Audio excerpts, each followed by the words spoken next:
Hello everyone, it's RASA VON WERDER, aka Kellie Everts. RASA VON WERDER, RASAVONWERDER. From the University of Mother God Church. Woman, Thou Art God is the website. 6,000 page University of Mother God Church, and Kellie Everts is the name of my show business nomenclature. You can look me up under I Strip for God or kellieeverts.com and look up my books. Kellie is spelled Kellieeverts. Look up my books under RASA VON WERDER and Kellie Everts. On lulu.com, my photography book on Blurb. Can Female Power Save the Planet is on iUniverse. Many of the books are on Amazon, but lulu.com has probably the most books. That's my flagship publication. Check me out. Okay, I'm reading from my book, I Strip for God by Kellie Everts. 3 months at the Playboy Club. The first one-third of the book is 3 months at the Playboy Club, and the rest of the book is hundreds and hundreds of articles I was in newspapers and magazines. Every town and city I was in, from coast to coast in Canada. I was on front pages, on the news, and in media. I was sort of a nothing in the eyes of the world, but I was nothing in my own eyes. I had only one thing that I knew for sure was valuable, and that was my body. Every man who wasn't gay wanted my body. Even some gay men wanted my body. It's true. I swear to God, I've had gay men come up to me and say, I'm gay, but I could be with you. And so in my relationship with Mr. Scott, I felt that the least I could do was lend him my body in exchange for his friendship. And even when I was giving him my body, I definitely felt he was doing me a favor by being with me, that I was very lucky. That was the way I thought about myself. It was like Cinderella with Prince Charming. I was Cinderella. Since those days with Prince Charming, a lot of water had gone under the bridge. I was much older, and in the interim had grown in experience and worldly wisdom, and at least a little bit, but most of all, I had been saved. Christ had entered my soul, and I had grown. What did this do for me? Did I now feel worthy and great? No, I still knew I was nothing, more than ever. Only God was great. But my soul doth magnify the Lord. Whatever confidence I had in myself was my confidence in God. Not in my own personal self, but I could recall how I felt in the old days in this confrontation, both mental and physical, with Mr. Scott brought back old memories. Now everything makes sense, but then I did not understand what I'm saying now. My imagination was going crazy. Here is the monkey wrench that was wrecking my reasoning powers. It was the light that inspired me to contact Mr. Scott. Why? There had to be a good, legitimate reason.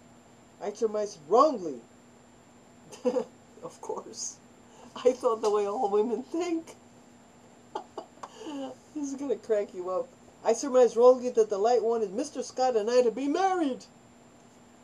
I could have married him years before. You understand me? Like 78. It was 68, 10 years before, that he wanted to marry me. And I had slipped it up. So now, you got to do something at that time, at the right time, not at the wrong time. You don't miss an opportunity now and 10 years later think it's still there. Things have changed.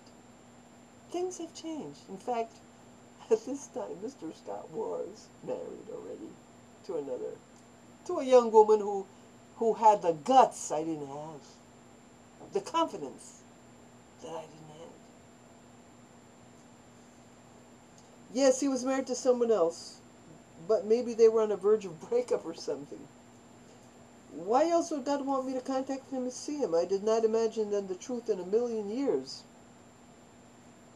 that God wanted me to contact Mr. Scott so that Mr. Scott could hurt me so badly that I would need supernatural light to continue living. This was a great grace, because without such pain entrenching great furrows in my soul, Christ would not have been able to penetrate my being so absolutely. So you see, this is how pain and evil brings us closer to God. Like good comes out of evil. Some people never get saved until they get cancer. They never change until they get cancer. You understand me? You hear me? God's truth. They don't change till they get cancer. My friend, do your best now before you get cancer, or some life-threatening illness or problem, or some deadly blow to your life. Think now, not then. Don't wait to get cancer. My dreams that I was having the week or so before the meeting all indicated the truth, but I, of course, did not understand the dreams until later. Dreams often do not make sense until after the things happen, and then you look back and understand the symbols. In one of my dreams, for instance, Mr. Scott was happily throwing a spear at me, real gleeful, and I didn't know the spear was to wound me so that there would be an opening for God's light to reach me. The vision of marrying Mr. Scott was doing wonders to my imagination. That was what God wanted, I thought, so now I could do my religious work. Mr. Scott's money would be put to good purpose to build things to help people and glorify God. I had better make a good impression on him, do the right thing, so he would see me as I was now worthy to be his wife. See, in my own mind, the 10 years back when he wanted to marry me, I didn't see myself worthy, because my family had crippled me. And now I was hoping I would be worthy 10 years later. You see, it was all in my mind. However, I did not give too much credit to Mr. Scott as far as seeing the Christ within me, as somehow I had to make a good impression on him externally as well as spiritually by my actions, words, gestures, demeanor. I had to say and do the right things. What were the right things? That I didn't quite know. I was also not used to such exalted social company, especially in public. The dates Mr. Scott and I used to have were mostly in private. He would take me to nearly empty restaurants, nice ones, and never invited me to private parties he had, which of course I longed to go to. Well, I didn't stay in touch with him. I didn't call him all the time. His butler used to bump into me at the Chinese laundry all the time and said, "Call Mr. Scott, call Mr. Scott, call Mr. Scott." And I didn't. I called him very rarely. I should have called him every day. I called him like maybe once a month, if that. I think I only called him like 3 or 4 times in the whole time we were dating for about a year. Just not many dates, like 3 dates, but I never called him. He did take me on some business excursions, his partners and he, in order to impress male clients. I was an ornament. He even told me he once envisioned me serving one of his parties, for men only, I presume, as a French topless maid, waiting on them, little hat and apron and all. That's how he saw me. That's men's fantasies. That doesn't mean anything. You know what I mean? That doesn't bullshit. Fantasies. He also took me home where we would sleep together, and since I always slept late, this is still when I need 12 hours of sleep. Are you kidding? Then I needed, so see, I don't remember that I needed 12 hours of sleep. Then today, I know I need 12 hours of sleep. So now I know that I did then. That makes me feel better, because I thought I needed 12 hours of sleep because I had heart attacks. I had heart attacks 2 years ago. So I thought the 12 hours of sleep, which I prefer, I can go with 10, but I prefer 12.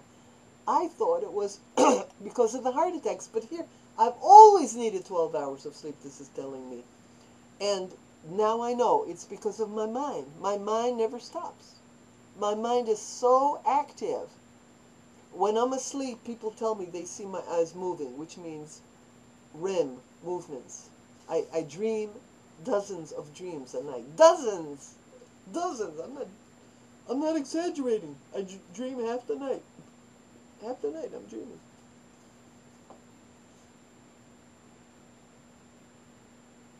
I would get up way after he went to work and have breakfast served to me in the dining room by his butler. Would you believe I really liked the butler? He was religious, and we had great talks. No, I wasn't religious in those days, but I always respected God, and I was searching for him. Every time I used to bump into the butler shopping somewhere around Beverly Hills, he also used to encourage me about Mr. Scott, saying over and over again, call him.